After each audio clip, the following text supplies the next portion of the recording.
Hi viewers, welcome to Smart World where we are going to learn English without grammar, right? So no grammar, only English, right? So let's begin to learn English without grammar, and please put yourself into trouble by running behind grammar, right? दोस्तों grammar के पीछे दौड़ करके अपने आप को परेशानी में मत डालिएगा।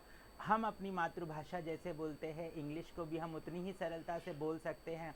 तो हमारा ये मॉड्यूल वैसे ही लोगों के लिए है जो ग्रामर के पीछे नहीं परेशान होना चाहते, आराम से इंग्लिश सीखना चाहते हैं। तो चलिए शुरू करते हैं अपने आप को परेशान किए बिना इंग्लिश, राइट? सो इंग्लिश जैसे हमने पिछले वीडियो में बताया था कि इंग्लिश को हम ब्रॉडली दो मेजर सेगमेंट्स या जो सेंटेंसेस होते हैं वो दो मेजर लेवल पे बनते हैं। एक होते हैं जो सेंटेंसेस वर्ब्स के बेसिस पे बनते हैं, जो 60 to 70% हमारा कम्युनिकेशन होता है वो इन वर्ब्स के बेसिस पे जो सेंटेंसेस होते हैं उस पे बनता है। और दूसरे जो एडजेक्टिव बेसिस पे जो सेंटेंसेस होते हैं वो 30 to 40% होता है। तो कम सेंटेंसेस बनते हैं लेकिन दोनों ही चीज़ें आनी चाहिए ताकि हम 100% ग्रामेटिकली परफेक्ट सेंटेंसेस या परफेक्ट सेंटेंसेस बोल पाए, राइट? सो हम फिलहाल के लिए थोड़ा एडजेक्टिव्स को रोकते हैं और वर्ब्स के ऊपर फोकस करते हैं, ओके? तो वर्ब्स में जैसे हमने बताया 19 तरीके के एक्सप्रेशंस होते हैं, आपके 19 तरीके के भाव होते हैं। अगर आप सही तरीके से अपने आप को इन 19 तरीके के सेंटेंसेस में एक्सप्रेस कर पाओगे तो कभी भी इंग्लिश को लेकर के आपको कोई परेशानी नहीं होगी। तो कोई ग्रामर नहीं, ओनली इंग्लिश। चलिए शुरू करते हैं इंग्लिश को सीखना। और आज जो वर्ब हम जिसको लेकर के सीखेंगे वो वर्ब होगा speak, spoke, spoken, speaking, okay? अगर आप इंग्लिश सही तरीके से बोलना चाहते हो तो आपको जो वर्ब्स होते हैं उसके फॉर्म्स आना बहुत ज़रूरी है। तो हम सारे वर्ब्स के ऊपर, सारे फॉर्म्स के ऊपर अलग अलग हज़ारों लाखों सेंटेंसेस बना करके आपको सिखाएंगे। गाने की तरह आप इंग्लिश बोल पाओगे, ये हमारा वादा है आपके साथ में। लेकिन उसके लिए आपको इस चैनल को सब्सक्राइब करना पड़ेगा और बेल आइकन दबा करके नोटिफिकेशन ऑन करना पड़ेगा ताकि आपको वीडियो सही समय पे मिलते जाए और आप हमारे साथ मिलकर के आगे बढ़ते जाए, राइट? सो पहला सेंटेंस हमारे सामने है स्पीक के ऊपर। यू स्पीक इन इंग्लिश, आप इंग्लिश में बोलो। Should I speak in English, क्या मैं इंग्लिश में बोलो? Yes you speak in English, हाँ आप इंग्लिश में बोलो। No you don't speak in English, नहीं आप इंग्लिश में मत बोलो। Why should I speak in English, मैं इंग्लिश में क्यों बोलूँ? ओके, सो शुड का इस्तेमाल हुआ इस सेंटेंस में। वैसे ही हम और सेंटेंसेस देखते हैं शुड के ही। Let him speak in English, उसे इंग्लिश में बोलने दो। Should I let him speak in English, क्या मैं उसे इंग्लिश में बोलने दूँ? Yes let him speak in English, English नहीं उसे इंग्लिश में मत बोलने दो, right? So why should I let him speak in English, मैं उसे इंग्लिश में क्यों बोलने दूँ? ओके, सो इस तरीके के बहुत सारे सेंटेंसेस हम देखने वाले हैं। आखिर तक वीडियो को ज़रूर देखिएगा ताकि आपको पूरे सेंटेंसेस समझ में आए और आपको पता चले कि पूरी इंग्लिश की निचोड़ हमने इस एक वीडियो में बना करके आपके सामने दिखा दी है, right? So let's go and see कि डू और डज हम सेंटेंसेस में किस तरीके से इस्तेमाल करते हैं। आई स्पीक इन इंग्लिश, मैं इंग्लिश में बोलता हूँ। Do you speak in English, क्या आप इंग्लिश में बोलते हो? Yes I speak in English, हाँ मैं इंग्लिश में बोलता हूँ। No I don't speak in English, नहीं मैं इंग्लिश में नहीं बोलता हूँ। In which language do you speak, आप कौन सी भाषा में बोलते हो? ओके, सो इसी तरीके से और सेंटेंसेस देखेंगे हम जहाँ पे डस का इस्तेमाल होता है। शी स्पीक्स इन इंग्लिश, वो इंग्लिश में बोलती है। Does she speak in English, क्या वो इंग्लिश में बोलती है? Yes she speaks in English, हाँ वो इंग्लिश में बोलती है। No she does not speak in English, नहीं वो इंग्लिश में नहीं बोलती है। In which language does she speak, वो कौन सी भाषा में बोलती है? ओके, अब देखते हैं डू डस के सेंटेंसेस और हमारे सामने हैं। I use to speak in English, मैं इंग्लिश में बोला करता था, right? So do you use to speak in English, क्या आप इंग्लिश में बोला करते थे? Yes I use to speak in English, हाँ मैं इंग्लिश में बोला करता था। No I do not use to speak in English, नहीं मैं इंग्लिश में नहीं बोला करता था, right? In which language do you use to speak, आप कौन सी भाषा में बोला करते थे। देखिए कैसे भाव बदल रहे हैं, आपके एक्सप्रेशन बदल रहे हैं, किस तरीके से आप सेंटेंसेस को अलग अलग फॉर्मेट पे बोल पा रहे हो, राइट। सो इसी तरीके से और सेंटेंसेस देखते हैं हम लोग। He use to speak in English, वो इंग्लिश में बोला करता था, right. Does he use to speak in English, क्या वो इंग्लिश में बोला करता था। Yes he use to speak in English, हाँ वो इंग्लिश में बोला करता था। No he does not use to speak in English, नहीं वो इंग्लिश में नहीं बोला करता था। In which language does he use to speak, वो कौन सी भाषा में बोला करता था, राइट। तो इस तरीके से अलग अलग एक्सप्रेशंस को लेकर के अलग अलग सेंटेंसेस बनाया जाते हैं। देखिए कौन से वर्ब्स को हम ज़्यादा फोकस कर रहे हैं वो अभी हम देखेंगे। जैसे इज एम आर है तो कैसे सेंटेंसेस बनते हैं इज एम आर को लेकर के। So I am speaking in English, मैं इंग्लिश में बोल रहा हूँ। Are you speaking in English, क्या आप इंग्लिश में बोल रहे हो। Yes I am speaking in English, हाँ मैं इंग्लिश में बोल रहा हूँ। No I am not speaking in English, नहीं मैं इंग्लिश में नहीं बोल रहा हूँ, right. In where are you speaking in English, आप इंग्लिश कहाँ पर बोल रहे हो। क्वेश्चन अलग अलग तरीके के बनते हैं, ज़रूरी नहीं एक ही क्वेश्चन हो, जो आपको पूछना आप वो पूछ सकते हो। बस हर तरीके का इंग्लिश आपको सिखाएंगे, हर तरीके के सेंटेंसेस हम आपको बताएंगे ताकि आपकी इंग्लिश परफेक्ट बने। कभी भी इंग्लिश को लेकर के आप कोई भी प्रॉब्लम में नहीं फंसो और ज़िंदगी में एक्सेल करो, आगे बढ़ो और बहुत तरक्की हासिल करो। तो उसके लिए इंग्लिश आना ज़रूरी है। चलिए कुछ और सेंटेंसेस देखते हैं। Ram is speaking in English, Ram English में बोल रहा है, okay. Is Ram speaking in English, क्या राम इंग्लिश में बोल रहा है। Yes Ram is speaking in English, हाँ राम इंग्लिश में बोल रहा है। No Ram is not speaking in English, नहीं राम इंग्लिश में नहीं बोल रहा है, okay. Why is Ram speaking in English, Ram English में क्यों बोल रहा है। देखिए एक्सप्रेशंस कैसे बदल रहे हैं और हर जगह पे हर तरीके के सेंटेंस में आपका जो वर्ड होगा एक मेन वर्ब होगा जो आपको हेल्प करेगा सेंटेंसेस को ग्रामेटिकली या सही तरीके से फॉर्म करने के लिए। I was speaking in English, मैं इंग्लिश में बात कर रहा था, राइट। सो यहाँ लगेगा were you speaking in English, क्या आप इंग्लिश में बात कर रहे थे। Yes I was speaking in English, हाँ मैं इंग्लिश में बात कर रहा था। No I was not speaking in English, नहीं मैं इंग्लिश में नहीं बात कर रहा था। When were you speaking in English, आप इंग्लिश में कब बात कर रहे थे। देखिए किस तरीके से आपके एक्सप्रेशंस बदलते जा रहे हैं, किस तरीके से सेंटेंस के एक्सप्रेशंस बदल रहे हैं। Ram was speaking in English, Ram noun आया है, Ram was speaking in English, Ram English में बात कर रहा था। Was Ram speaking in English, क्या राम इंग्लिश में बात कर रहा था। Yes Ram was speaking in English, हाँ राम इंग्लिश में बात कर रहा था। No Ram was not speaking in English, नहीं राम इंग्लिश में नहीं बात कर रहा था, right.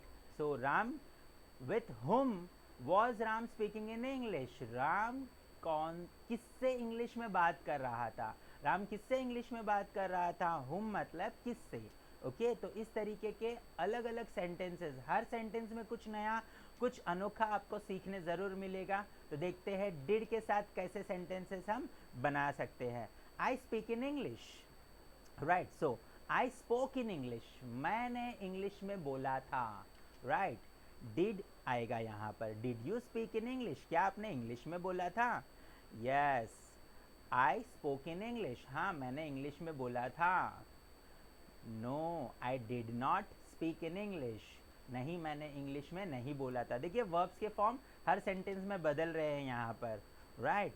With whom did you speak in English, आप किसके साथ इंग्लिश में बोला था, आपने किसके साथ इंग्लिश में बोला था। देखिए हर सेंटेंस में यहाँ पर जो वर्ब का फॉर्म है वो बदला है, राइट। हैव और हैज़ का किस तरीके से सेंटेंस में इस्तेमाल कर सकते हैं, चलिए देखते हैं। I have spoken in English, मैंने इंग्लिश में बोला है, राइट। सो है आएगा यहाँ पर। Have you spoken in English, क्या आपने इंग्लिश में बोला है। Yes I have spoken in English, हाँ मैंने इंग्लिश में बोला है, right. No I have not spoken in English, नहीं मैंने इंग्लिश में नहीं बोला है। When have you spoken in English, आपने इंग्लिश में कब बोला है, राइट। सो मेनी सेंटेंसेस, हर तरीके के सेंटेंस आपको एक ही वीडियो में देखने मिल रहे हैं। तो यही होता है इंग्लिश, कंप्लीट इंग्लिश एक ही वीडियो में, आपको सारा निचोड़ एक ही वीडियो में मिल रहा है। हैव, अब हैज़ के सेंटेंसेस देखते हैं। Ram has spoken in English, Ram ने इंग्लिश में बोला है, right. So has Ram spoken in English, क्या राम ने इंग्लिश में बोला है? Yes, Ram has spoken in English, हाँ राम ने इंग्लिश में बोला है। No, Ram has not spoken in English, नहीं राम ने इंग्लिश में नहीं बोला है, right. So when has Ram spoken in English, Ram ने इंग्लिश में कब बोला है? ओके फिर से एक हैड का इस्तेमाल कैसे होता है, हर सेंटेंस अलग है। हैड में कैसे सेंटेंसेस बनेंगे? Ram had spoken in English, right, Ram ने इंग्लिश में बोला था। Okay had Ram spoken in English, क्या राम ने इंग्लिश में बोला था? Yes, Ram had spoken in English, हाँ राम ने इंग्लिश में बोला था। No, Ram had not spoken in English, नहीं राम ने इंग्लिश में नहीं बोला था, right. When had Ram spoken in English, Ram ने इंग्लिश में कब बोला था? तो बस बहुत ही अलग अलग सेंटेंसेस कैन के ऊपर अभी हम सेंटेंसेस देखते हैं। बहुत ही आसान सेंटेंसेस बनते हैं कैन पर। Ram can speak in English, Ram English में बोल सकता है। Can Ram speak in English, क्या राम इंग्लिश में बोल सकता है? Yes, Ram can speak in English, हाँ राम इंग्लिश में बोल सकता है। No, Ram can not speak in English, नहीं राम इंग्लिश में नहीं बोल सकता है, right. How can Ram speak in English, Ram English में कैसे बोल सकता है? कितने आसान सेंटेंसेस है, राइट। एक बार आ जाएगा, कॉन्फिडेंस से आप इंग्लिश बोल सकते हो और गाने की तरह कॉन्फिडेंस से आप इंग्लिश को इस्तेमाल कर सकते हो अपने कम्युनिकेशन में और अपनी ज़िंदगी में, राइट। सो अब देखते हैं मे में विल कैसे लगेगा। Ram may speak in English, Ram शायद इंग्लिश में बोल सकता है, राइट। विल, यहाँ देखिए विल लग रहा है। Will Ram speak in English, क्या राम इंग्लिश में बोलेगा? Yes, Ram may speak in English, हाँ शायद राम इंग्लिश में बोलेगा। No, Ram may not speak in English, नहीं शायद राम इंग्लिश में नहीं बोलेगा। How will Ram speak in English, Ram English में कैसे बोलेगा, राइट। तो शुड का इस्तेमाल देखिए अब दूसरे तरीके से कैसे होगा, किस तरीके के सेंटेंसेस में। ओके चलिए देखते हैं।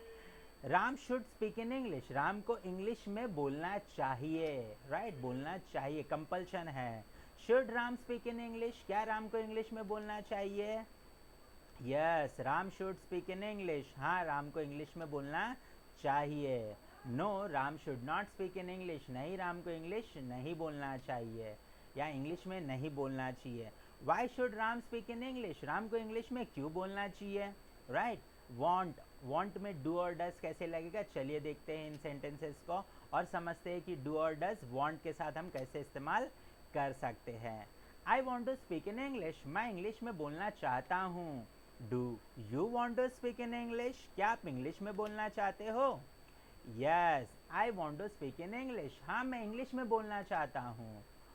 No, I do not want to speak in English, नहीं मैं इंग्लिश में नहीं बोलना चाहता हूँ, right. So when do you want to speak in English, आप इंग्लिश में कब बोलना चाहते हो? व्हेन मतलब कब होता है, राइट। सब देखिए डज का इस्तेमाल कैसे होगा अभी। Does, Ram wants to speak in English, Ram English में बोलना चाहता है। Does Ram want to speak in English, क्या राम इंग्लिश में बोलना चाहता है? Yes, Ram want to speak in English, हाँ राम इंग्लिश में बोलना चाहता है। No, Ram does not want to speak in English, नहीं राम इंग्लिश में नहीं बोलना चाहता है, right. Why does Ram want to speak in English, Ram English में क्यों बोलना चाहता है? कितने आराम से आपको पूरी इंग्लिश हम सिखा सकते हैं। बस जुड़े रहिए, चैनल को अभी सब्सक्राइब करिए, बेल आइकन दबा करके नोटिफिकेशन ऑन कर लीजिएगा ताकि सही समय पर सारे वीडियोस आप तक पहुंचते रहे और आप इंग्लिश बड़े आराम से सीख पाओ और अपने दोस्तों के साथ शेयर करना बिल्कुल मत भूलिएगा, right. So let's start. Have you been और हैज़ बीन का, राइट, हैव बीन और हैज़ बीन के सेंटेंसेस अब देखते हैं। I have been speaking in English, मैं इंग्लिश में बोल रहा था, बहुत समय से बोल रहा था। Okay, have you been speaking in English, क्या आप इंग्लिश में बोल रहे थे? Yes, I have been speaking in English, हाँ मैं इंग्लिश में बोल रहा था। No, I have not been speaking in English, नहीं मैं इंग्लिश में नहीं बोल रहा था, right. Since when have you been speaking in English, आप इंग्लिश में कब से बोल रहे थे। सिंस व्हेन मतलब कब से बोल रहे थे, राइट। तो बड़े आराम से सारे सेंटेंसेस आपके लिए यहाँ पर अब देखेंगे। हैज़ बीन का, Ram has been speaking in English, Ram English में बोल रहा है। Has Ram been speaking in English, क्या राम इंग्लिश में बोल रहा है। Yes, Ram has been speaking in English, हाँ राम इंग्लिश में बोल रहा है। No, Ram has not been speaking in English, नहीं राम इंग्लिश में नहीं बोल रहा है, right. So since when has Ram been speaking in English, Ram English में कब से बोल रहा है, कब से बोल रहा है, राइट। हैज़ बीन आ गया यहाँ पर। आर यू गोइंग टू और इज ही गोइंग टू, ऐसे गोइंग टू वाले सेंटेंसेस अभी हम देखेंगे किस तरीके से आप कंटिन्यूअसली बोल सकते हो। I am going to speak in English, मैं इंग्लिश में बोलने वाला हूँ। Are you going to speak in English, क्या आप इंग्लिश में बोलने वाले हो। Yes, I am going to speak in English, हाँ मैं इंग्लिश में बोलने वाला हूँ। No, I am not going to speak in English, नहीं मैं इंग्लिश में नहीं बोलने वाला हूँ, right. From when are you going to speak in English, आप इंग्लिश में कब से बोलने वाले हो, आप इंग्लिश में कब से बोलने वाले हो। मैं आपसे पूछ रहा हूँ आप इंग्लिश में कब से बोलने वाले हो, बस अभी से बोलिए और सही तरीके से हमारे साथ जुड़ जाइए चैनल को सब्सक्राइब करके, ताकि आप इंग्लिश जल्द से जल्द बोलना सीख पाओ, right. Ram is going to speak in English, okay. तो इसी तरीके से सेंटेंसेस है। अब देखिए यहाँ पर, is Ram going to speak in English, क्या राम इंग्लिश बोलने वाला है, इंग्लिश में बोलने वाला है। Yes, Ram is going to speak in English, हाँ राम इंग्लिश में बोलने वाला है। No, Ram is not going to speak in English, नहीं राम इंग्लिश में नहीं बोलने वाला है, right. From when is Ram going to speak in English, Ram कब से इंग्लिश में बोलने वाला है। सो ये सारे सेंटेंसेस गाने की तरह इंग्लिश आपको बता दिया मैंने।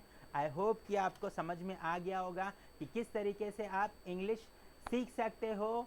नो ग्रामर ओनली इंग्लिश, लगाना आपको कि गाने की तरह बिना ग्रामर को टेंशन लिए हुए आप इंग्लिश बोल सकते हो। अगर आपको हमारे साथ जुड़े रहना है तो अभी इस चैनल को सब्सक्राइब करिए और हमारे सपोर्ट करने के लिए और इस कॉन्सेप्ट को हज़ारों लाखों बच्चों तक पहुंचाने के लिए प्लीज़ इस चैनल को अपने सारे ग्रुप्स में शेयर करना मत भूलिएगा। ऑल द बेस्ट, मिलते रहेंगे।